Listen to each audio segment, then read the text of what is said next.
We are joined now by the ranking member of the Armed Services Committee, that is Oklahoma Republican Senator Jim Inhofe. Senator, thank you for being with us. Nice to be with you, Peter. Senator, you said on Tuesday that you believe that the current plan is likely to fail, yet Chairman Dempsey and Secretary Hagel believe it can work. Are they being disingenuous? No, I think that I didn't say it was going to fail. I said that, you know, the president made a speech. He talked about America is safer. We know that that isn't the case. And I thought yesterday in the hearing that the Secretary of Defense and Dempsey did a very good job. They talked about the fact that, yeah, there are already boots on the ground, and all this talk about the president is trying to say there's not going to be boots on the ground and all of that. The policy of arming the conservatives out there, the ones that are supposed to be the good guys, is that you don't really know who they are, and yet I'm convinced that we have to have a coalition with them.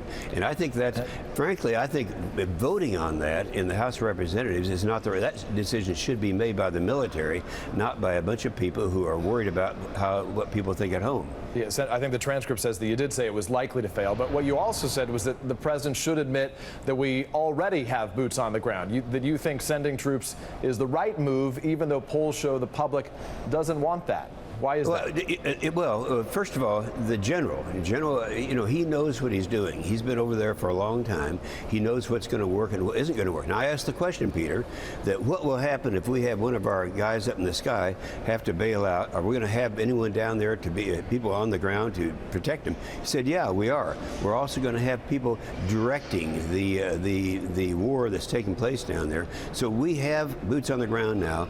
We're going to continue to have boots on the ground, and whether it's popular at home or not. Well, so, Senator, that raises the next question, which is how many boots on the ground troops would you send? ISIS, I think the number is believed to have like 31,000 members by some estimates. Is it 31,000 U.S. troops? Where do you draw that number? What number should it be? No, I don't draw the line, and I don't make the decision. What do you propose, though, and what are you comfortable with? I had an AUMF saying, authorizing the use of military force so that the military would make the decision as to how many troops are going to be on the ground, what their functions will be. That would be a product of how much cooperation we get from the others that are there. For example, you get into Iraq and you have the Kurds, you have Barzani up there.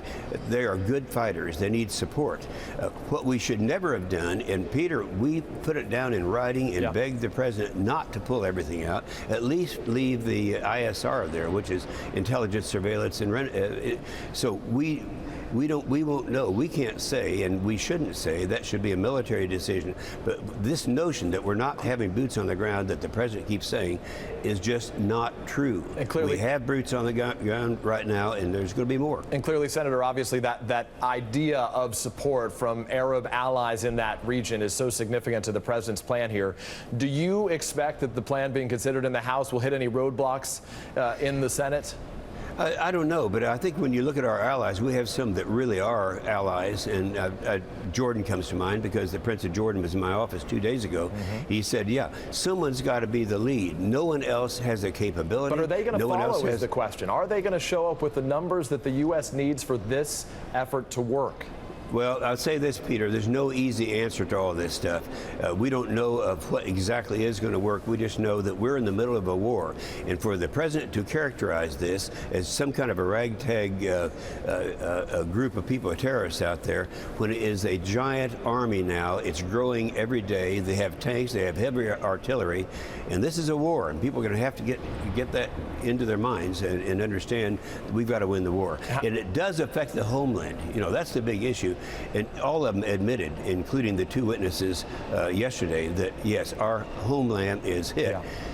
And also, I'm very pleased that the polling is showing that 70% of the people in America have had a wake-up call, and they know that our homeland is in danger. It's a big deal. It's war. Senator Inhofe, we appreciate your time this day. Thank you. Thank you, Peter. Another bomb